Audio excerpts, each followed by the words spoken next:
বছর কাল হয়ে গেছে, কত বাচ্চা ছেলে উলঙ্গ হয়ে আমার সামনে ঘুরে বেড়াতো, তারা আবার বৃদ্ধও হয়ে গেছে।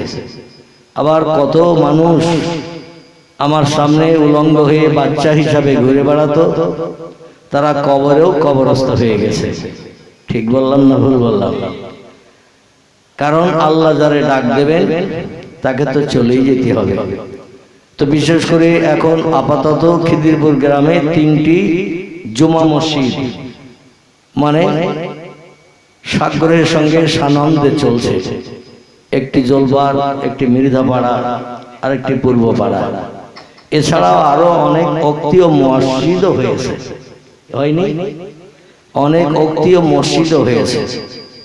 কিন্তু আমি যেটা বাস্তব চোখে দেখছি সেটি হলো এই যে সব মসজিদে মুসল্লি এখন জমজমাট।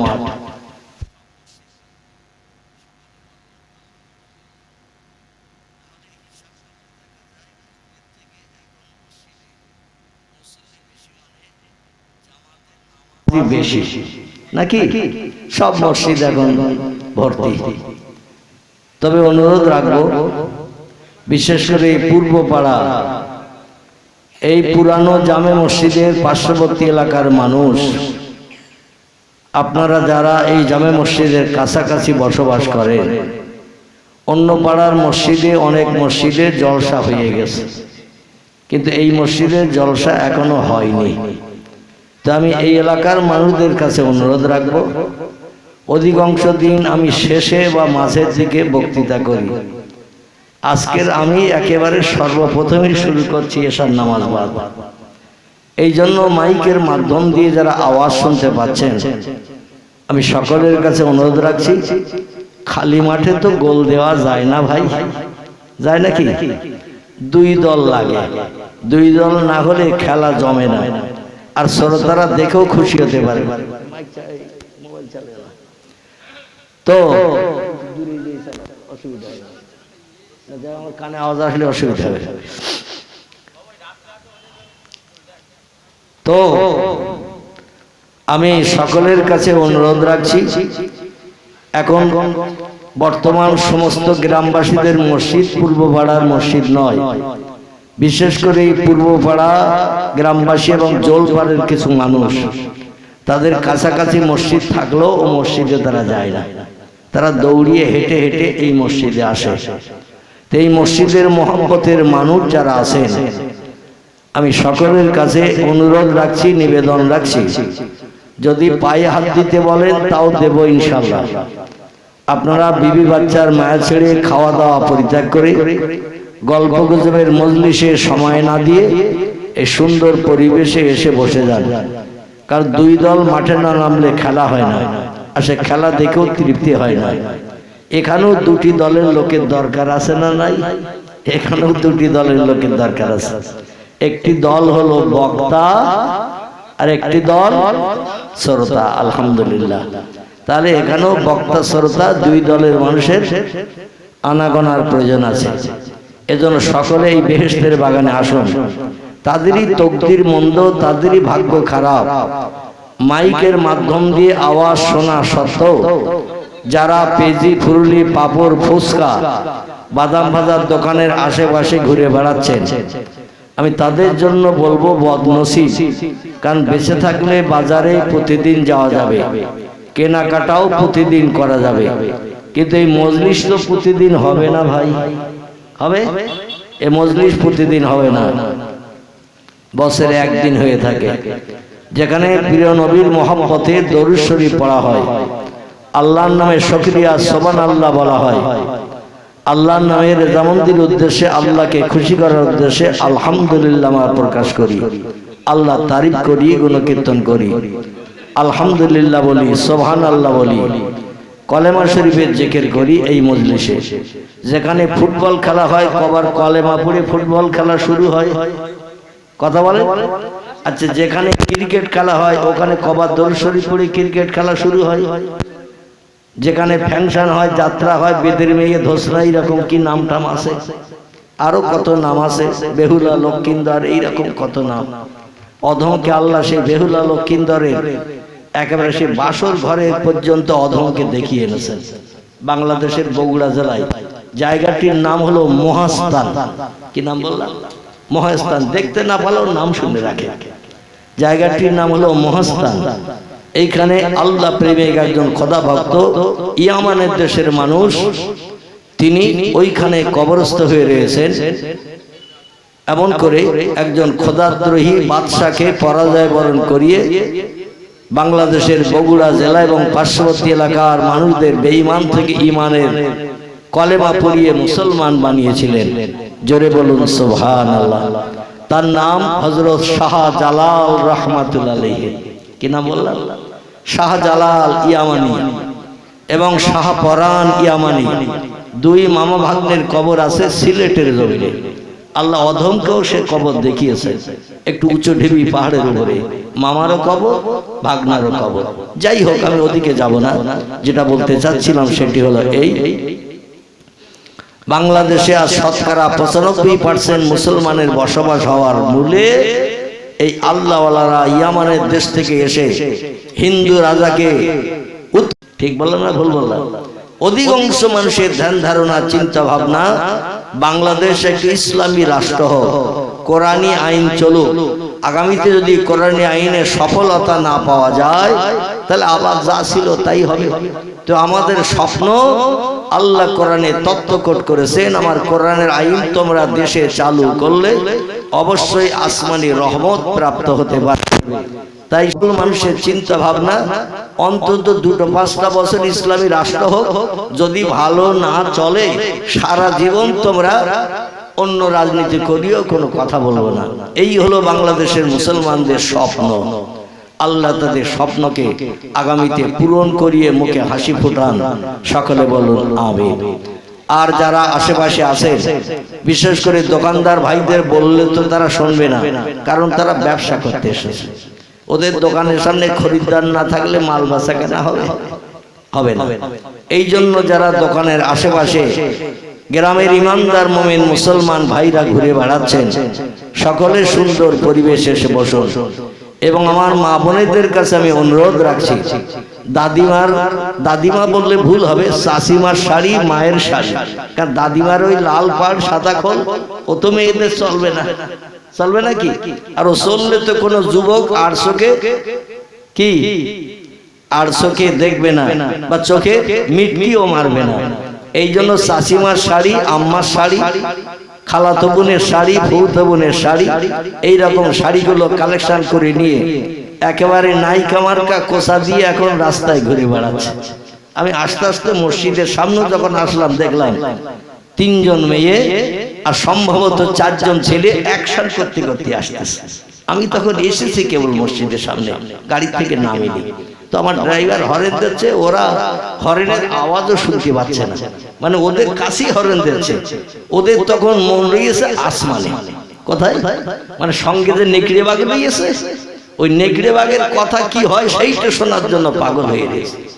এই জন্য মায়েদের কাছে অনুরোধ রাখবো, আপনারা দেখতে দেখতে রাত 7:30টার উপরে হয়ে গেছে, 5:30টায় সন্ধ্যা হয়েছে। 2 ঘন্টার মতো ঘোরাফেরা কম বেশি অনেক সময় ধরে করেছেন। আর রাস্তায় ঘুরবেন না। আমার মায়েরা বোনেরা, আপনারা অন্দর মহলে ঢুকে পড়ুন, বাড়িতে প্রস্থান করুন। আপনারা যদি বাড়িতে যান, একটাও নেকড়ে বাঘ রাস্তায় আর দেখতে পাওয়া যাবে না। ঠিক বললাম না ভুল বললাম? একটাও নেকড়ে বাঘ রাস্তায় দেখতে পাওয়া যাবে না। আর নেকড়ে বাঘ ওই লাল হলুদের গন্ধ শোকার জন্য পাগল হয়ে ঘুরে বেড়াচ্ছে। আর কথাবার্তা বলতে বলতে যদি একটু ফোন নম্বর পেয়ে যায়, সারা রাত ওদের ঘুম হারাম হয়ে যাবে। ঠিক বললাম না ভুল বললাম? সারা রাত ঘুম হারাম হয়ে যাবে। আমরা ঘুমবো আর ওরা রাত 12টার পরে আর ফজরের আজান কখন হবে তাও ওরা খবর পাবে না। সকালবেলা যখন ওরা উঠবে, সারা রাত তো ঘুমোয়নি, ওদের চোখের দিকে তাকিয়ে দেখবেন চোখটা কোকিলের মতো। কিসের মতো? কোকিলের মতো। কোকিলের চোখ যেমন লাল, ওদের চোখ ওই রকম লাল। মানে সারা রাত মনের মানুষের সঙ্গে অ্যাকশন করেছে।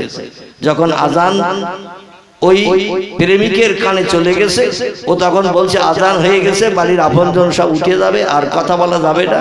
তো আমার শেষ কথা, দীঘায় কবে যাবে বলো। ও তখন বলবে দীঘায় কবে যাবে বলো, মুকুটমণিপুরে কবে যাবে বলো, দার্জিলিং এ কবে যাবে বলো। এই শেষ কথাটার উত্তর দাও, মোবাইল রেখে দেবো, সারা রাত মোবাইল চালিয়ে মোবাইল গরম হয়ে গেছে।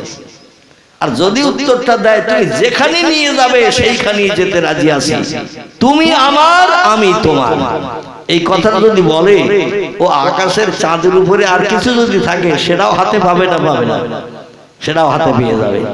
নাউযুবিল্লাহি মিন যালিক, জোরে বলুন একটু নাউযুবিল্লাহি মিন যালিক। আল্লাহ পাক রব্বুল আলামিন আমাদের সুপথ দান করুন এবং কোরআন হাদিসের আলোকমালায় মরণের দিন পর্যন্ত চলার তৌফিক দান করুন। সকলে বলি আমিন। যারা আশেপাশে আসছেন এসে ফাঁকা জায়গা আছে বসে পড়ুন।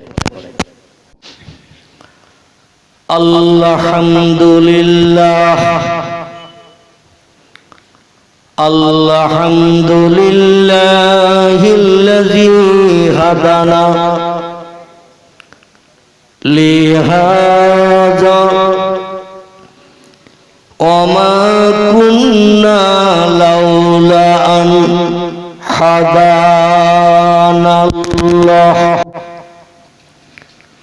ওয়া আশহাদু আল্লা ইলাহা ইল্লাল্লাহু ওয়াহদাহু লা শারীকা লাহু শাহাদাতান মান আমানা বিল্লাহি ওয়া কাফারা বিজ্জিবতি ওয়াত তাগুত واشهد ان سيدنا ونبينا وحبيبنا وشفيعنا وسندنا ومولانا محمدا صلى الله عليه وسلم عبده ورسوله نبي المكارم الأخلاق الموصوف وبالكمال الأوصاف المنعوت فقد قال الله تعالى في كلامه المجيد وفي الفرقانه الحميد أعوذ بالله من الشيطان الرجيم بسم الله الرحمن الرحيم إن أول بيت وضع للناس للذي ببكة مباركا وهدى للعالمين গলা ছেড়ে প্রাণ খুলে উচ্চ রবে বাচ্চারা আওয়াজ তোলো আল্লাহু আকবার। এই যারা আস্তে আওয়াজ তুলেছো তাবারুক কারো হবে না। তোমরা তো এসেছো তাবারুকের লোভে কম বেশি। কখন তাবারুক দেবে হুজুর, কখন ইয়া নবী সাল্লাল্লাহু আলাইহি ওয়াসাল্লাম করবে, আর তাবারুক দেবে আর আনন্দ করতে করতে বাড়ি যাবে লাফাতে লাফাতে চিংড়ি মাছের মতো। তবে তাবারুক কারো হবে না যারা আওয়াজ আসতে দেবে। সবসময় আওয়াজ তোমাদের দিতে হবে না, আমি দেব। তবে যখন তোমাদের আওয়াজ দিতে বলবো তখন একটু আওয়াজ দিতে হবে, পারবে তো নাকি? আবার তোমরা তো বসেছো সামনের কাতারে। কোন কাতারে? সামনের কাতারে বসেছো। সামনের কাতারে বসলে হুজুরের কথার উত্তর পেছনের লোক দেবে না সামনের লোক দেবে? সামনে লোক দেবে, তার সামনে যখন বসেছো মোহাম্মত করি অন্তত আওয়াজ আর একটাবার একটু তোলো, গলা ছেড়ে বাড়ি গেলে যেন গলার আওয়াজ মদ্দা হাঁসের মতো হয়। কোন হাঁস? মদ্দা হাঁস। ও মেয়ে হাঁসের মতো আওয়াজ দেয় না, ফ্যাস ফেসে আওয়াজ দেয়। এই কথা বল, ফ্যাস ফেসে আওয়াজ দেয় মদ্দা হাঁস, যেন গলার আওয়াজ ওই রকম ফ্যাস ফেসে হয়। মা যেন বুঝতে পারে আজকে তকবীর ধ্বনি ঠেলা দেশে, ঠিক কি না? এই জন্য আবার একটু উচ্চরাবে বলো আল্লাহু আকবার। وقال النبي صلى الله عليه وسلم خير البقاع مساجدها وشر البقاع أسواقها كما قال عليه الصلاة والسلام। আর একবার চিল্লায় আওয়াজ তুলে বলো আল্লাহু আকবার। وقال الله تعالى في شان حبيبه إن الله وملائكته يصلون على النبي يا أيها الذين آمنوا صلوا عليه وسلموا تسليما درد اللهم صل على مولانا محمد وعلى آل سيدنا। ওরে গোলাপ তুই কি প্রথম, ওরে গোলাপ তুই কি প্রথম শুনেছিলি মোর নবীর বচন, তাই কি রে তোর খুশবু সদা আতর মাঝে জাগে। মোহাম্মদ নাম যতই জপি ততই মধুর লাগে, ওই নামেতে এতই মধু কে জানি তো আগে। আল্লাহুম্মা সাল্লি আলা মাওলানা মুহাম্মদ ওয়া আলা আলি সাইয়্যিদিনা। বুলবুলি রে তুই কি প্রথম, বুলবুলি রে তুই কি প্রথম শুনেছিলি মোর নবীর বচন, তাই কি রে তোর কণ্ঠের স্বর শুনতে মধুর লাগে। মুহাম্মদ নাম যতই জপি ততই মধুর লাগে, ওই নামেতে এতই মধু কে জানি তো আগে। আল্লাহুম্মা সাল্লি আলা মাওলানা মুহাম্মদ ওয়া আলা আলি সাইয়্যিদিনা। ওরে ভোমর তুই কি প্রথম, ওরে ভোমর তুই কি প্রথম শুনেছিলি মোর নবীর বচন, তাই কি রে তোর গুনগুনানি শুনতে মধুর লাগে। মুহাম্মদ নাম যতই জপি ততই মধুর লাগে, ওই নামেতে এতই মধু কে জানি তো আগে। আল্লাহুম্মা সাল্লি আলা মাওলানা وعلى آل سيدنا আলহামদুলিল্লাহ। সকলে বলুন আলহামদুলিল্লাহ। এই বেহেশতের বাগানে আসার এবং বসার সুযোগ দিয়েছেন কে? আর যারা পাপড়, পেজি, পুরুলিয়ার বাদাম ভাজা, ফুচকার দোকানের সামনে ঘুরে বেড়াচ্ছেন, ওদের ওখানে ঘোরার সুযোগ দিয়েছে কে? সব আল্লাহ। একটু চিন্তা ভাবনা করে বলতে হবে না, বললেই অমনি তাবারুক পাওয়া যাবে। এইখানে আসার এবং বসার সুযোগ দিয়েছেন আল্লাহ, এতে শস্য দানা পরিমাণ সন্দেহ নাই। কিন্তু বাদাম ভাজা, পাপড়, পেঁজে, পুরুলিয়ার ফুচকার দোকানে সামনে ঘুরে বেড়ানোর সুযোগ দিয়েছেন কে? আলহামদুলিল্লাহ। মগজে তো মাল আছে দেখতেছি, একটু শুনে বুঝে বলবি তো।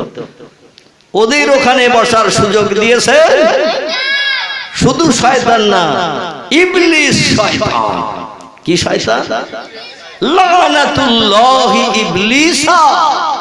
আল্লাহ বলছেন আমার অভিসম্পদ কিয়ামত পর্যন্ত তোর উপরে আমি নিক্ষেপ করলাম, তোর উপরে দান করলাম। আমার জান্নাত চিরজনমের জন্য তোর জন্য হারাম করে দিলাম। কোনদিন কোন ইবাদতের কারণে, আমলের কারণে আমার জান্নাত আর হালাল হবে না। জোরে বলুন সুবহানাল্লাহ। তবে শোন, আদম সফিউল্লাহর কপালে একটি আমি নূর দান করেছিলাম। কি দান করেছিলাম?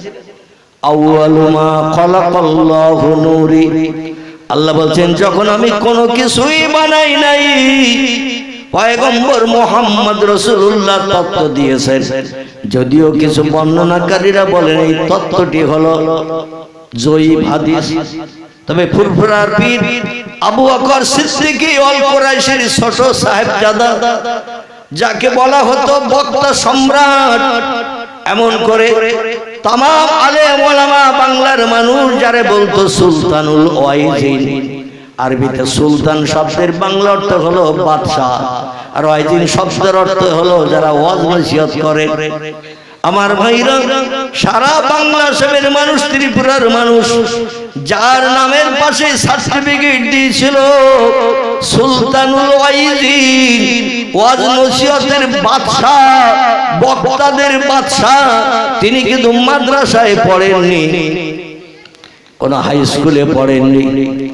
দাদা হুজুর কেবলার কাছে এই ছোট হুজুর কেবলা যুবক বয়সে, খুব ভালো করে শোনেন কথাটা, এসে গেছে তো একটু বলছি।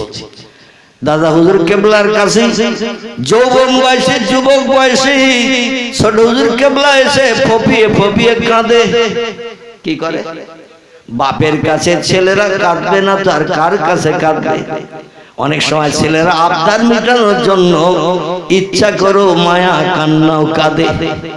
তবে ছোট হুজুর কেবলা মায়া কান্না কাঁদেননি, তিনি আসলেই কাঁদছেন একটা দুঃখ হৃদয়ে পেয়ে। কি পেয়ে? দুঃখ হৃদয়ে পেয়ে কাঁদছেন। পীর সাহেব কেবলা আবু বকর সিদ্দিক আল কুরাইশি ডেকে বলছেন, বাবা জুলফিকার, তুমি কাঁদো কেন বাবা? ছোট হুজুর কেবলা বলেন, আব্বা, বড় ভাই আলেম, মেজো ভাই আলেম, সেজো ভাই আলেম, নসেজো ভাই আলেম, সব ভাইরা আলেম এবং শিক্ষিত, উচ্চ শিক্ষিত। আমি তো লেখাপড়া কিছু জানি না, শিক্ষা অর্জনের কারণে দেশ বিদেশে সারা ঘুরে বেড়ায়, ওয়াজ নসিহত করে, সংসার ভালোভাবে চলে। ভাইরা যখন সংসারে পৃথক হয়ে যাবে, সংসার যখন বড় হবে, তখন তার একসঙ্গে বাড়ির বউরা তার হাঁড়ি চাগাতে চাইবে না। এখানে অবশ্য হাঁড়ি চাগায়, তিন ভাই হলেও সংসার আলাদা হয় না। খিদিরপুরের মেয়েদের নামে আদৌ বদনাম দেব না, কারণ শুক্রবারে এসে আমার খেতে হয় ওদের কাছে, ঠিক কি না? আর যদি আমি ওদের নামে বদনাম দিই তো শুক্রবার আর খেতে দেবে আমার, বলবে যেভাবে এসে ওইভাবে বাড়ি যেয়ে খাও। এ বলবে না? বলবে না। এই যে খিদিরপুরের মেয়েরা কোনো ত্রুটি করলো, আমার মুখে তাদের বিরুদ্ধে কোনো মন্তব্য শুনতে পাবে না, আমি শোনাবো না। এখানকার মেয়েরা চার ভাই হলো সংসারে একসঙ্গে, এরা পৃথক হয় না। যত বড় হাঁড়ি হোক, ভাত রান্না করে একাই নামাই, একাই পরিবেশন করে। বুঝান তোদের দিতে হবে না, আমি দিচ্ছি। এমন কিছু বউ আছে বেকা হাড়ের তৈরি, সবাই বেকাহারের তৈরি, তবে কিছু নারীরা বেকাহার সোজা করে নিয়ে সংসারে চলে, আর কিছু নারীরা আছে বেকাহার আরো বেঁকিয়ে ধরে ধনুকের মতো। কিসের মতো? ধনুকের মতো। বলে আমি সব করব, আর ওনারা শুধু আলেকুলতায় খাবে, ওনারা শুধু আলোকলতাই খাবে, আর আমি সব খাটবো। চোখ থাকতো দেখে না। তুমি যদি আলাদা না হো, বাপের বাড়ি যাবো তার ফেরবো না। মেয়েদের হাতে কিন্তু বড় চাবি লেগেছে। এই চাবি যদি একবার মোড়া দেয়, মাথা পাগল হয়ে যাবে ভাই। যাই হোক, ছোট হুজুর কেবলা বলেন, আব্বা আপনার সন্তান 5টি ছেলে। কটি? বড় হুজুর, মেজে হুজুর, ন হুজুর, সেজে হুজুর, ছোট হুজুর। নাম জানেন তো সবাই? কথা বলে? যদি বলেন না, তাহলে তো আমি বলি দিতে পারি। আর এর থেকে আমি নিয়ত করে বসে থাকলে তো আমি জানবো আপনারা জানেন, তাহলে আর ওটা বলার দরকার হবে না। কি এবার হুজুর বলেন? বড় হুজুরের নাম আব্দুল হাই সিদ্দিকী, মেজু হুজুরের নাম আবু জাফর সিদ্দিকী, সেজি হুজুরের নাম আব্দুল কাদের সিদ্দিকী, ন হুজুরের নাম নাজমুস সাদাত সিদ্দিকী, ছোট হুজুরের নাম জুলফিকার আলী সিদ্দিকী। একবারে মুখস্থ হবে? এখন আর 2-4 বার বলতে হবে। তা যাকে অধিকার যাব না, যদি মুখস্থ না হয় পরে একদিন জিজ্ঞাসা করবে। এখন এই সব ভাইদের ভিতরে যিনি ছোট, এনার নাম হলো জুলফিকার আলী সিদ্দিকী। বলে আব্বা মা আমাকে কাছে কাছে রাখতেন, বাইরে ঘরে বেরোতে দিতেন না, যার কারণে লেখাপড়া শিখতে পারেনি, আলেম হতে পারেনি, কোরআন হাদিসের জ্ঞান অর্জন করতে পারেনি। এই জন্য সব ভাইদের দাওয়াত করে এলাকার মানুষ দিন শরিয়তের আলোচনা শোনার জন্য, আমল ভালো করার জন্য। আমার তো কেউ দাওয়াত করে না।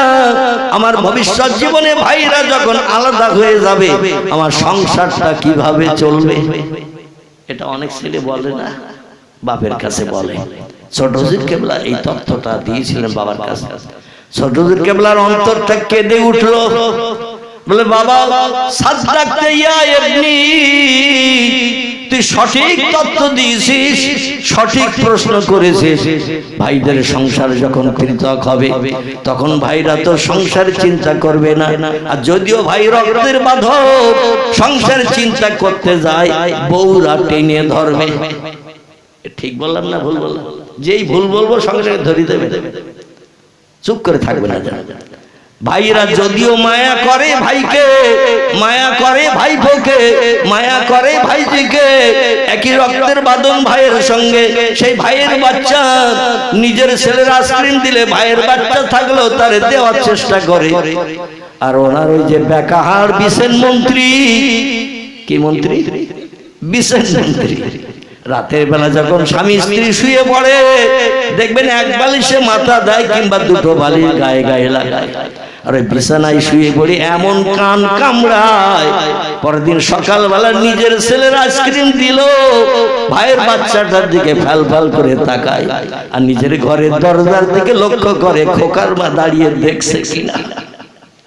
ঠিক বললাম না ভুল বললাম? খোকার মা যদি দাঁড়িয়ে দেখতে পায়, সারা রাত তো সম্পর্ক ছুত হয়ে যাবে। ধারে পাশে ঘিসতে দেবে না, গায়ে হাত দিতে দেবে না, কথাও পর্যন্ত বলবে না, মেজাজটা 33,000 ভোল্টের মতো হবে। তোমার ছেলের আইসক্রিম দেবে তো ভাত ছেলে দিলে এ বলবে না? কারণ ওদের সংসার আলাদা, তোমার সংসার আলাদা। তুমি তোমার ভবিষ্যৎ চিন্তা করো। 5 টাকা কেন ভাত ছেলের খাওয়ালে? এখানকার মেয়েরা অবশ্য বলে টলে না, বরং এখানকার মেয়েরা ভালো, এরা বলে তোমার ভাত ছেলের একটা দাও, এ বলে না। আল্লাহ নবী সোনার জবানিতে মুসলিম শরীফের হাদিসে তথ্য দিয়েছেন, লা ইউমিনু আহাদুকুম হাত্তা কুনা আহাব্বা লি আখিহি আও ক্বালা লি জারিহি মা ইউহিব্বু লি নাফসিহি, রাওয়াহু মুসলিম। ইমাম মুসলিম বিন হাজ্জাজ রাহমাতুল্লাহ আলাইহি ওনার লিখিত কিতাব পবিত্র মুসলিম শরীফ তারই ভিতরে নকল করেছেন। সেই হাদিসটা আপনাদের কাছে উদ্ধৃতি দিই। নবী বলছেন, তোমাদের ভিতরে ওই লোকটি অত সময় পর্যন্ত পূর্ণ ঈমানদার কামেলে মুমিন সাব্যস্ত হতে পারলো না, আল্লাহর জান্নাত হালাল বানাতে পারলো না, জাহান্নাম হারাম বানাতে পারলো না, হাত্তা কুনা হাব্বালি আকিহে, যত সময় না ভালোবাসবে তার ভাইয়ের জন্য, আও ক্বালা লি জারিহি, কিংবা তার পাড়া প্রতিবেশীর জন্য। রক্তের সম্পর্ক নয়, তবে ঘরের পাশে ঘর, রক্তের সম্পর্ক নয় তবে ঘরের পাশে ঘর, এরা পাড়া প্রতিবেশী হিসাবে বিবেচিত হয়। তুমি অত সময় পর্যন্ত কামেলে মুমিন ঈমানদার হতে পারলে না, আল্লাহর জান্নাত হালাল বানাতে পারলে না, জাহান্নাম হারাম বানাতে পারলে না, যত সময় না পর্যন্ত ভালোবাসবে তোমার ভাইয়ের জন্য, আও ক্বালা লি জারিহি, কিংবা পাড়া প্রতিবেশীর জন্য, মা ইউহিব্বু লিনাফসিহি, যেটা তোমার নিজের জন্য ভালোবাসো। জোরে বলুন একটু সুবহান। তুমি যদি ভালো মন্দ খাও, বাড়ির পাশের মানুষ পাড়া প্রতিবেশী দুপুরবেলা তার উনানে হাঁড়ি উঠেছে কিনা খবর নাও। তুমি শীতকালের সময় ভালো কম্বল গায়ে দিয়ে বিশ্রাম নাও, বাড়ির পাশের মানুষদের একটা গামছা আছে কিনা খোঁজ নাও। আর শীত তোমারও যেমন গায়ে লাগে, ওদেরও গায়ে তেমন লাগে না কম লাগে? কথা বলেন। ওদের গায়েও তেমন লাগে, কিন্তু তাদের কম্বল নাই। আমার ভাইরা তাদের বাড়িতে লেপ নাই, এই জন্য সেরা ছোট গামছা চাদর এটা ওটা নিয়ে বুকে হাত বেঁধে ওরা দিন কাটায়, রাত কাটায়। রাসূল বলছেন, তুমি মুমিন নও, নিজের জন্য যেটা ভালোবাসবে তোমার ভাইয়ের জন্য, পাড়া প্রতিবেশীর জন্য, সেটা তোমাকে ভালোবাসতে হবে। তাহলে তুমি হলে ঈমানদার, জান্নাতি। জোরে বলুন একটু সুবহান। সেই পয়গম্বর মুহাম্মদ রাসূলুল্লাহ সাল্লাল্লাহু আলাইহি ওয়াসাল্লামের জীবন আদর্শ ওয়াজ নসিহত করতে যে এই হাদিসটা ছোট হুজুর কেবলা অধিকাংশ জলসায় বলতেন। কিন্তু বিষয়টা কি, দাদু হুজুর কেবলার বুকে একটু ব্যথা লাগলো। আমার ছোট ছেলে যে তথ্য দিয়েছেন তথ্যটা বাস্তব। ওর মা খুব বাইরে বার হতে দিত না, স্কুলে যেতে দিত না, কখন ক্ষতি কাছড়া হয়, কখন বিপদে পড়ে। পর্দা পৃষ্ঠার ভিতরে মেয়েরা থাকে, বাইরে পার হয় না, কোথাও যায় না। এজন্য ছেলের গাইড করবে কে, এই চিন্তা ভাবনা করে ছোট হুজুর কেবলা লেখাপড়া শিখতে পারে নাই। তাই বাবার কাছে বলছে, আমার আব্বা ও আবু বকর সিদ্দিক আল কুরাইশি ভাইরা আলেম ওলামা হয়েছে, হাফেজ হয়েছে, কারি হয়েছে, এই জন্য বিভিন্ন লোক দাওয়াত করে, ওয়াজ নসিহত শোনায়, কিছু নজরানা দেয়, তোহফা দেয়, গিফট দেয়, তা নিয়ে আমার সব ভাইরা ভালোভাবে সংসার চালায়। আমার ভবিষ্যতের উপায় কি হবে? ছোট কেবলার মনটা নরম হয়ে গেল, বিবেকটাই এমন করে ঘা লেগে গেল। বলে, বাবা এদিকে আয়, এ জুলফিকার এদিকে আয়। ছোট হুজুর কেবলা বাপের ডাকে কাছাকাছি যেই চলে গেছে, আর মাথায় হাত দিয়ে বিড়বিড় করে কি পড়লেন আল্লাহই জানেন। বিড়বিড় করে পড়ে মাথায় হাত বুলিয়ে তিনবার একটু মাথায় ফু দিয়ে দিয়ে বললেন, যা বাবা, তোর ভাইদের বাড়িতে দাওয়াতের লোক যত না আসে, আমি দোয়া করে দিলাম তোর বাড়িতে পালকি আসা কোনোদিন মিস হবে না। জোরে বলা যাবে না? নারায়ে তাকবীর। আর সেই পীর সাহেবের নামে আমাদের দেশের কিছু, এই কথা বলো না, সেই পীর সাহেবের নামে আমাদের দেশের কিছু মানুষ বদনাম গায়। এ গায় না? আমাদের দেশের এলাকার কিছু মানুষ বলে বদনাম গায়, বলে ছোট হুজুর কেবল একটা পীর ছিল নাকি, আলেম ছিল নাকি, নাউজুবিল্লাহ। এইরকম বিভিন্ন ধরনের মন্তব্য করে থাকে। যিনি একটু মাথায় হাত ঘষে হাত বুলিয়ে ফু দিয়ে দিয়ে বলেন, যা বাবা, আমি দোয়া করে দিলাম তোর বাবা, তোর ভাইদের বাড়িতে দাওয়াতের লোক যত না আসবে, তোর বাড়িতে কোনোদিন পালকি আসা মিস হবে না। কারণ সেই যুগে গাড়ি ঘোড়া টোড়া ছিল না, ট্রেন ছিল না, বাড়ি থেকে পালকি করে করে জলসাওয়ালারা নিয়ে যেত। জোরে বলুন সুবহানাল্লাহ। বসিরহাটের আল্লামা রুহুল আমিন রাহমাতুল্লাহ আলাইহি, আমাদের পার্শ্ববর্তী গ্রাম মমিনপুর, কি নাম বললাম? মমিনপুর শীতলিয়া নাম শুনেছেন তো? অনেক আবার যে দেখেও এসেছেন। ও জাহিদ তো যাবে, কারণ ও তো ওর কাজই তো পাড়ায় পাড়ায় ঘোরা, ঠিক কি না? ওর ব্যবসাটাই পাড়ায় পাড়ায় ঘোরা, এজন্য ও তো যাবে, কিন্তু আরো অনেকে হয়তো যায় না।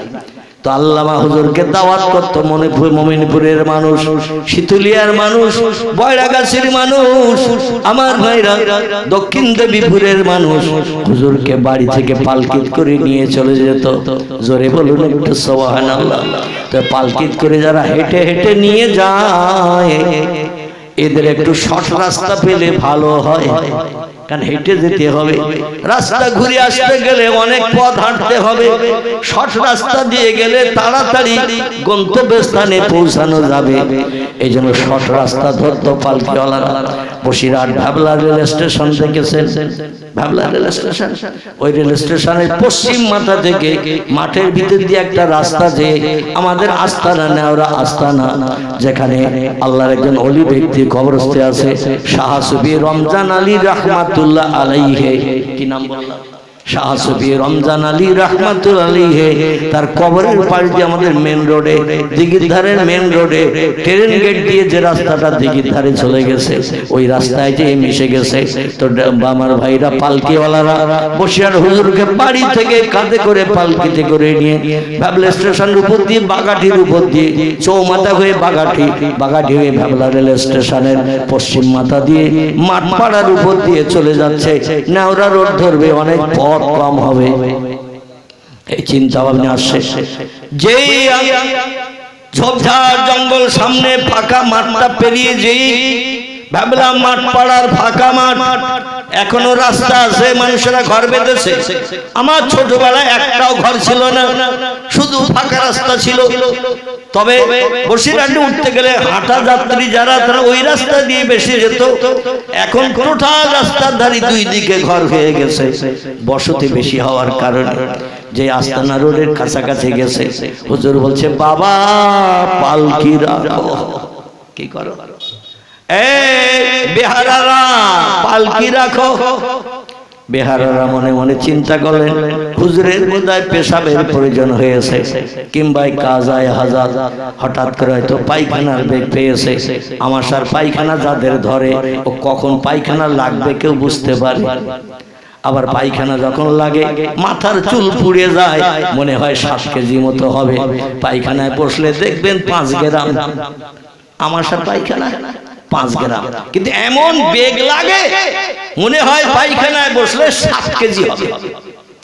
বেহারারা চিন্তা ভাবনা করলেন, নিশ্চয়ই হুজুরের পেশাব হয়তো লেগেছে, কিংবা পায়খানার বেগ পেয়েছে, কিংবা কোনো জিনিস কি পালকি থেকে নিচে পড়ে গেল নাকি।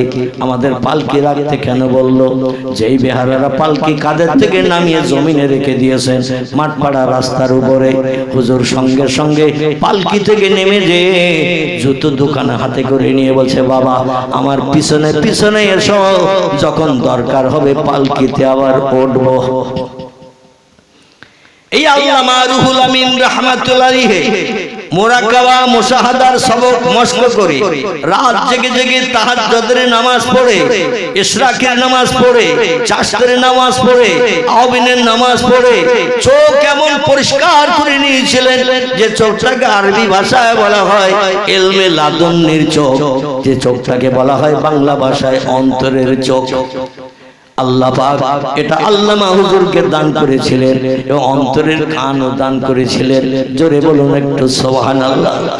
অন্তরের কান কেমন দান করেছিলেন, মাঝখানে একটা ছোট্ট তথ্য দেই, তাহলে বুঝতে সুবিধা হবে। দেব তথ্যটা? বাংলাদেশের যশোর বলে একটা জেলা আছে, যশোর। কি নাম বললাম? যশোর জেলার বারান্দি পাড়া বলে একটি জায়গা। আমি অধম ওই বারান্দি পাড়ার মসজিদেও প্রোগ্রাম করেছি, প্রায় 60,000-এর মতো মানুষের সমাগম। বাংলাদেশে ওয়াজ মজলিস দিলেই হাজার হাজার মানুষ হয়, কারণ শতকরা 5 জন হিন্দু, বাকি সব মুসলমান। 20-30 মাইল দূর থেকে পর্যন্ত আমার ভাইরা ট্রাক্টর গাড়ি নিয়ে, ট্রাক্টর গাড়ির পিছনে যে বডি লাগায় ইট বালি টালি বওয়ার জন্য, ওই বডির উপরে সব বসে বসে বসে আছে। বাংলাদেশের মানুষেরা ভারতের বক্তাদের ওয়াজ শুনতে একটু পছন্দ করে, কারণ বাংলাদেশের অধিকাংশ আলেমেরা একটু রাজনীতির কথা বেশি বলে। দেশ স্বাধীন করে তাদের মতাদর্শে দেশ চালানোর জন্য ভারতের বক্তারা এক দেশ থেকে আরেক দেশে যে রাজনীতির কোনো কথা বলে না। আর আমাদের দেশের রাজনীতির কথা আমাদের দেশেও আলেমেরা খুব একটা বলে না। বাংলাদেশের বক্তাদের বক্তৃতার ভিতরে শতকরা 75% বক্তব্য থাকবে রাজনীতির বক্তব্য। এই জন্য কিছু মানুষ রাজনীতির কথা পছন্দ করে না। ইন্ডিয়ার মানুষ গেলে, ভারতের মানুষ ওয়াজ করতে গেলে বিভিন্ন জায়গার মানুষ 20-30-40 কিলোমিটার দূর থেকে আসে। জলসার প্যান্ডেলের জায়গা যতটা করা হয় তার ডবল জায়গা করা হয় গাড়ি রাখার জন্য। কি রাখা? খোদার কসম একটা মিথ্যা কথা বলছি না। আগামীতে আল্লাহ যদি সুস্থ করে আমি তো প্রায় যেতাম বাংলাদেশে, আমার সঙ্গে যাবে, বাস্তব দৃশ্য দেখে বলেন হুজুর যা বলেছে তাই, কোন মিথ্যা বলে আমার কি লাভ হবে কিছু? আমি একটু ঘটনার কথা উল্লেখ করতে যে এই তথ্যকে দিলাম। এই যশোরের বারিন্দি পাড়া বলে একটি জায়গা, ওইখানে আল্লামা রুহুল আমিন রাহমাতুল্লাহ আলাইহি ওয়াজ করছেন মেন রোডের ধারে। ওয়াজ চলে গেছে ঘন্টা দেড়েক, 1.5-2 ঘন্টার মতো। হঠাৎ করে আল্লামা হুজুর ওয়াজ করতে করতে ওয়াজ বন্ধ করে দিয়ে মাথা নিচু করে চোখ বন্ধ করে চুপ করে রয়েছে। শ্রোতারা মনে মনে ধারণা করলো আল্লামা হুজুরের ভান্ডারে ওয়াজ বোধহয় শেষ হয়ে গেছে। অনেক নামি দামি আলেম ওলামা আছে, বড় বড় হাই র্যাঙ্কের আলেম, মাইক দিলে মনে আর কিচ্ছু আসে না। ঠিক বললাম না ভুল বললাম? আমরা তো চটি মৌলবী, কিচ্ছু নাই আমাদের হৃদয়ে, কিছু নাই আমাদের মগজে, কিন্তু অনেক বড় নামি দামি আলেম আছে, মাইক্রোফোন দিলে একটা কথাও বার হয় না, মানে সব ভুলে যায়। এটা হলো আল্লাহর দেওয়া খাস দান। আরে দানের পিছনে আল্লামা রুহুল আমিন রাহমাতুল্লাহ আলাইহি আমার কোনো যোগ্যতা নেই, কিচ্ছু নেই, কিন্তু আল্লামা হুজুরের নেক দোয়ার ওসিলা করে বলছি এটা বাস্তব। যেখানে যাই আমাদের এই বসিরহাট এলাকার আলেমদের প্রধান বক্তা করে রাখে। গতকালকেও গিয়েছিলাম আমি মুর্শিদাবাদ। কোথায় বললাম? মুর্শিদাবাদ। জায়গাটির নাম হলো নতুন স্বরূপপুর মাদ্রাসা। কি নাম বললাম? নতুন স্বরূপপুর মাদ্রাসা। বেলা 2টায় বেরোলাম, রাত 7:30টায় গিয়ে পৌঁছে গেলাম সেখানে। এই নতুন স্বরূপপুর যেখানে আমি পৌঁছলাম, তো আমার ভাইরা সেখানে বক্তৃতা করে আবার বেরোলাম রাত 2টার সময়। বেরিয়ে বাড়ি আসতে আসতে ফজর হয়ে গেছে, সকাল হয়ে গেছে।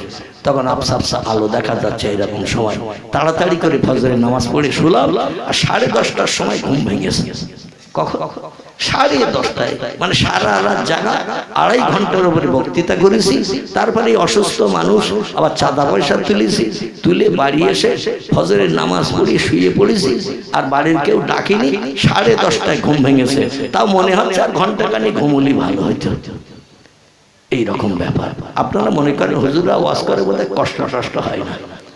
খোদার কসম, অধিকাংশ দিন আমাদের ভিতরের গেঞ্জি পানিতে ভিজালে যেমন হয় ওই রকম ভিজে চাপুচুপুর হয়ে যায়।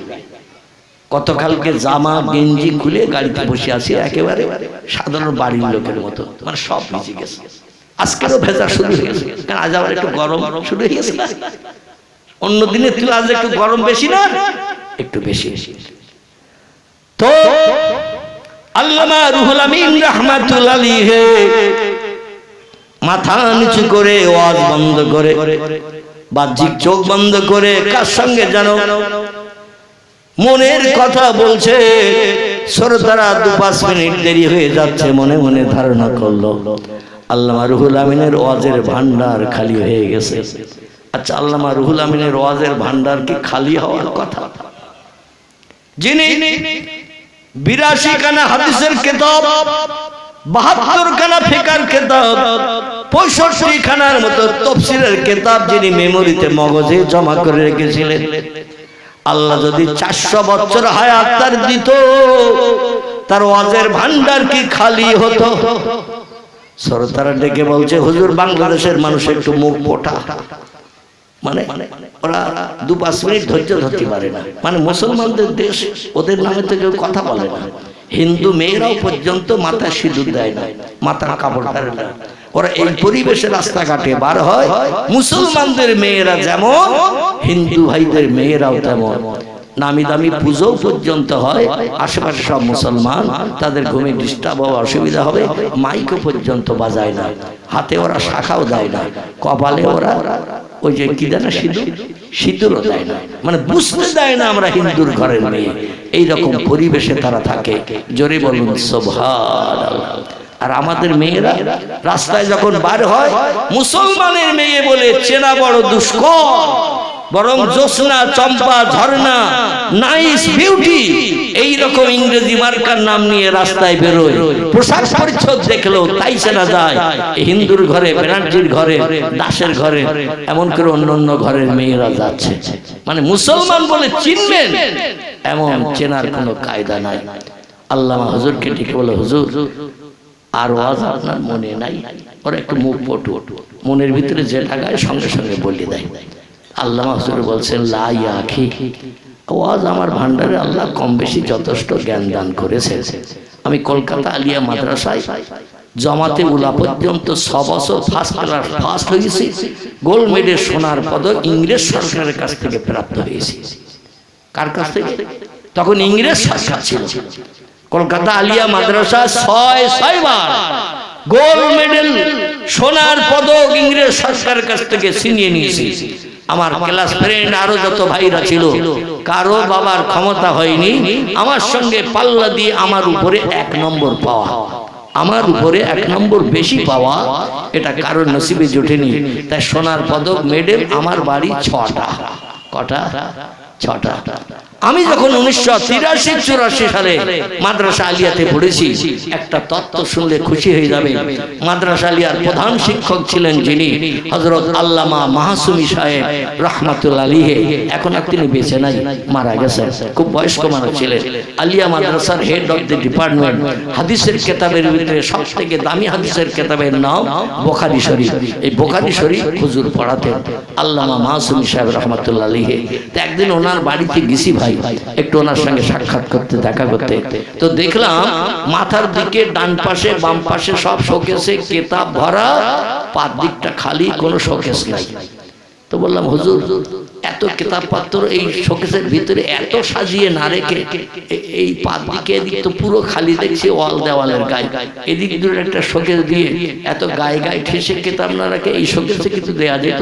বলে, বাবা ওদিকে পাত দিক না বাবা, কোরআন হাদিস শরীয়তের ফতোয়ার কিতাব, মাসলা মাসালের কিতাব পাত দিকে রাখবো, আল্লাহ অসন্তুষ্ট আমার মগজ থেকে এলে উঠিয়ে দেবে। জোরে বলুন একটু নাউজুবিল্লাহ। নাউজুবিল্লাহ বলে এই পাত দিকে কিতাব রাখা যায়, আর আমরা কিতাবের উপর দিয়ে জুতো পাই দিয়েও হেঁটে যাই। ঠিক বললাম না ভুল? জুতো পাই দিয়েও হেঁটে যাই।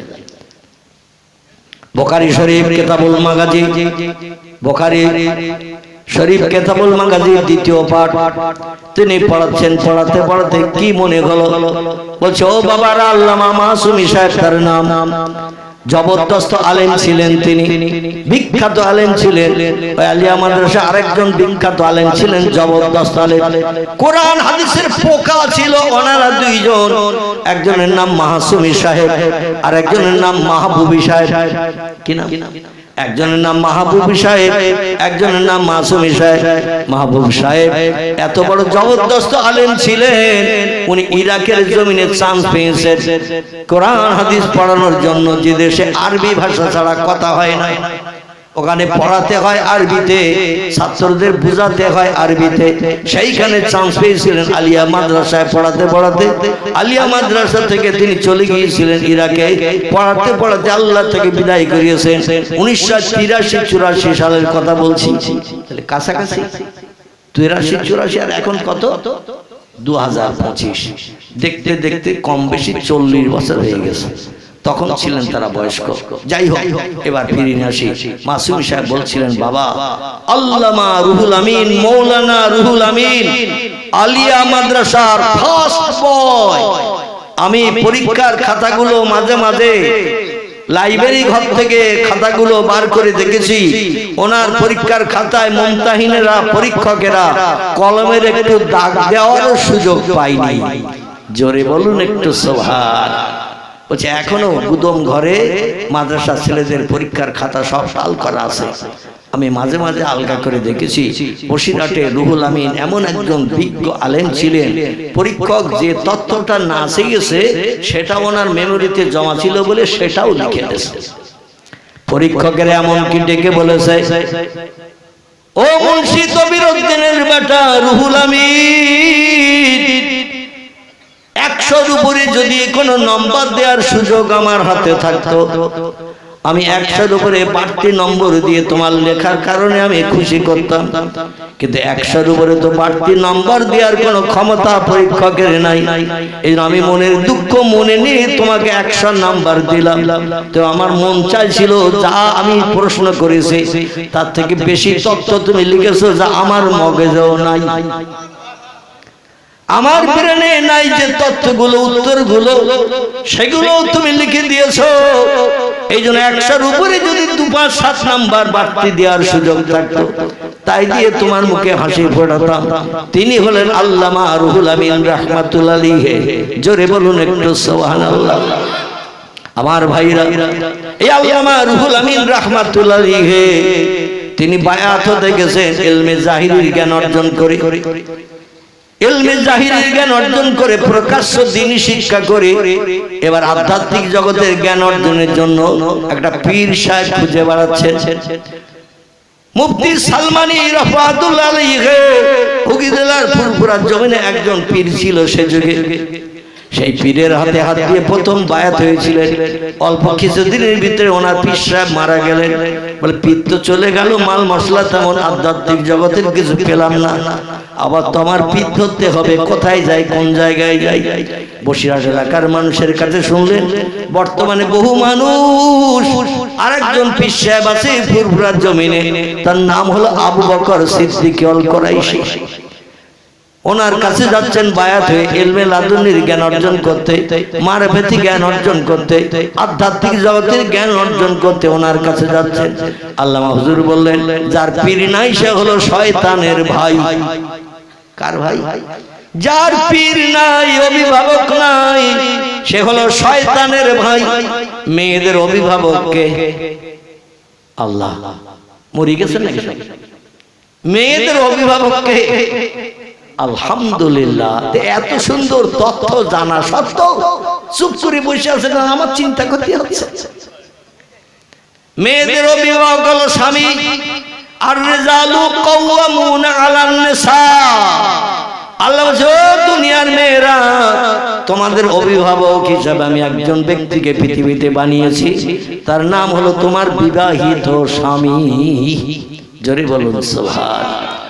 মেয়েদের অভিভাবক যেমন স্বামী, স্বামীর উপরে হুকুম জারি করবে না, স্বামীর কথার অমান্যতা করবে না, স্বামী যেটা বলবে হাসি মুখে মেনে নেবে।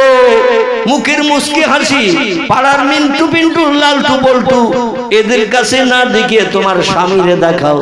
তোমার মুখের মুস্কি হাসি, কপালের টিপ, ঠোঁটের ঠোঁট পালিশ, চোখের আই পালিশ লাগিয়ে স্বামীরে যদি তুমি খুশি করো, আর তোমার স্বামী সৌন্দর্য দেখে যদি একবার মুস্কি হাসি হাসে, তোমার জন্য আল্লাহ জান্নাত হালাল বানিয়ে দেবে। আমাদের মেয়েরা কোনদিন স্বামীরে সৌন্দর্য দেখাতে চায় না। স্বামী যখন বাড়ি থাকে ছেঁড়া কাপড় কোনটা ওইটা পরে থাকে, যেটা ময়লা কাপড় সেলাই করা সেইটা পরে থাকে। আর মামাতো ভাই যখন আসে, খালাতো ভাই আসে, বাপের বাড়ি থাকতে যে বন্ধুর সঙ্গে একটু টেলিফোনে কথাবার্তা হতো, সে যদি একবার আসে বাক্সের ডালা খুলবে না, খুলবে না, বলে একটু বাইরে বস, আমি তাড়াতাড়ি ড্রেস করে আসি। একেবারে সব থেকে দামি কাপড়টা পরে সাজগোজ করে, কপালে টিপ দিয়ে, চোখে আই পালিশ দিয়ে, ঠোঁটের ঠোঁট পালিশ দিয়ে, হাতে অন্তত 23টা করে চুড়ি 2 হাতে ঝপঝপ করে ভরিয়ে ও বন্ধুর কাছে এসেছে, বলে আমারে কেমন দেখাচ্ছে বল। বলছে বিয়ের আগে যেমন দেখতাম তার থেকেও তো ভালো দেখছি। জোরে বলুন একটু নাউজুবিল্লাহ। বিয়ের আগে আমি যেমন দেখেছিলাম গ্রামে, তো শ্বশুর বাড়ি এসে দেখছি তার থেকে অনেক গুণে তুই পাল্টে গেছিস। দেখে মনে হচ্ছে তোর এখনো বিয়ে হয়, বাচ্চা হয়েছে 3টে। কটা? আচ্ছা এই কথা না বললে ও আর আসতে বলবে? কি পাড়ার মেয়ে আর আসি বলে বন্ধু আবার আসিস, কারণ ওর নামে মেয়েরা সব জিনিস পছন্দ করে, একটা জিনিস পছন্দ করে না, সেটা হলো ওদের বিরুদ্ধে যদি কোনো মন্তব্য করে ও কিন্তু সহ্য করতে পারে না, তেলে বেগুনে জ্বলে ওঠে। ওর বিরুদ্ধে যদি কোনো মন্তব্য করে তেলে বেগুনে জ্বলে ওঠে। আমার ভাইরা, এই জন্য দুনিয়ার মেয়েদের দায়িত্ব হলো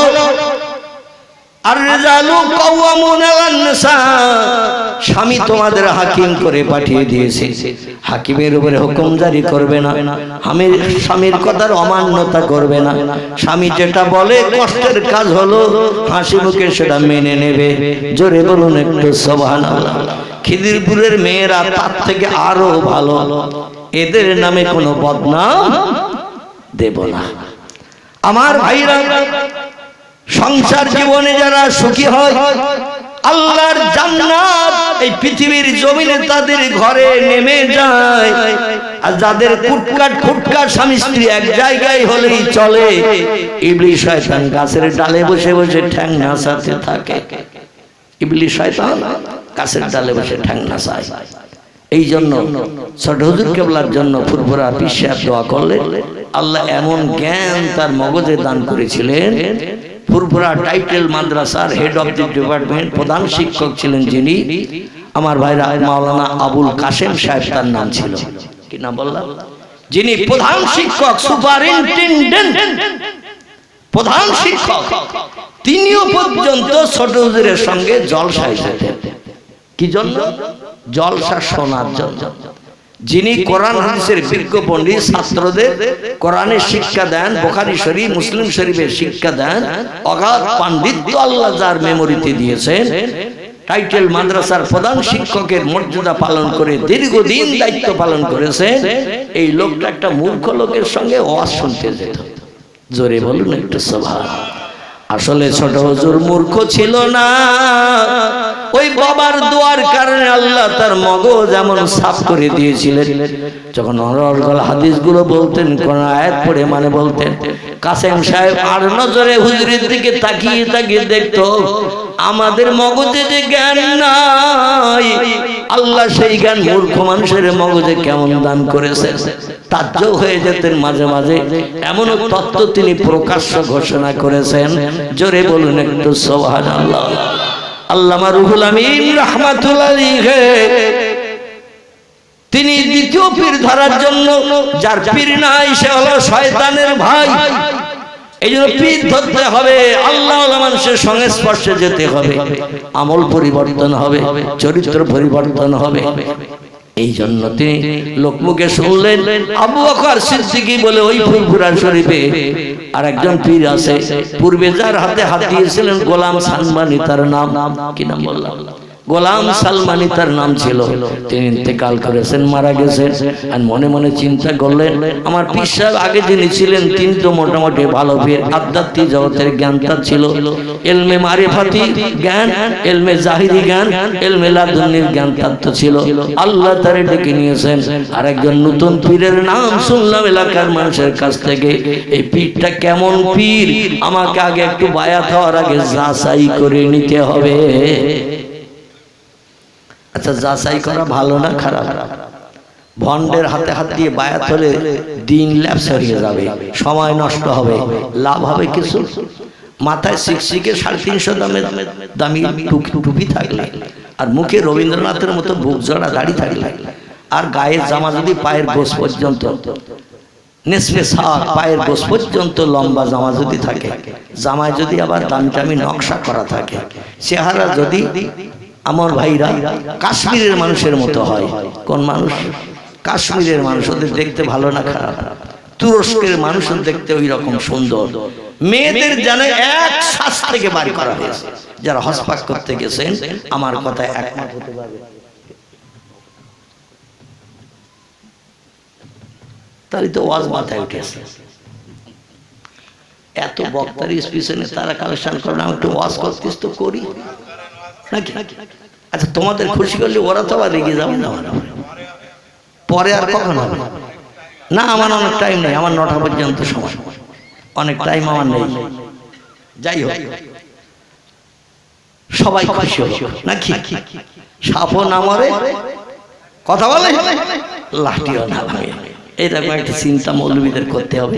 তো সংক্ষেপ করে বলি, যাতে কর্তৃপক্ষরাও খুশি হয়, আবার আপনারাও একটু খুশি হন। আমি একটু তাড়াতাড়ি করে বলবো আগের মতো, না এই যেন আস্তে আস্তে বলছি এরকম বলবো। আমি আগে কিন্তু খুব সুইট ডস করতাম, ক্যাসেট শুনবেন পূর্ণ ক্যাসেট।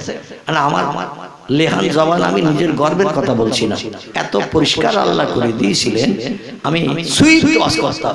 অনেক মানুষ এমন বলেছে 1.5 ঘন্টা রস আপনি 1 ঘন্টা কেন আরো 45 মিনিটে করে ফেলেন, কিন্তু কোনো জড়তা নেই, জড়াই না, যেন একেবারে অটোমেটিক হেফজ কোরআনের মতো চালাচ্ছেন। আমি বললো আল্লাহর অনুদান। তবে এখন আর সেই সুস্থতা স্বস্তি নাই, এই জন্য একটু আমি সুইফট কম করে দিয়ে একটু আস্তে আস্তে কথা বলি। আর আস্তে আস্তে বললেও মানুষদের শুনতে বুঝতে সুবিধা হয়, সব মানুষ তোড়ে কথা বললে বুঝতে পারে না। তো যাই হোক, আমি যেটা বলছিলাম, আল্লামা হুজুর চিন্তা ভাবনা করলেন আমি আবার নতুন পীরের হাতে হাত দিয়ে বায়াত হবো। কিরাম পীর, কিরাম মাল মশলা তার ভিতরে আসা, আমার একটু যাচাই করে হাত দিতে হবে, কারণ আমি 6 বার সোনার পদক পেয়েছি।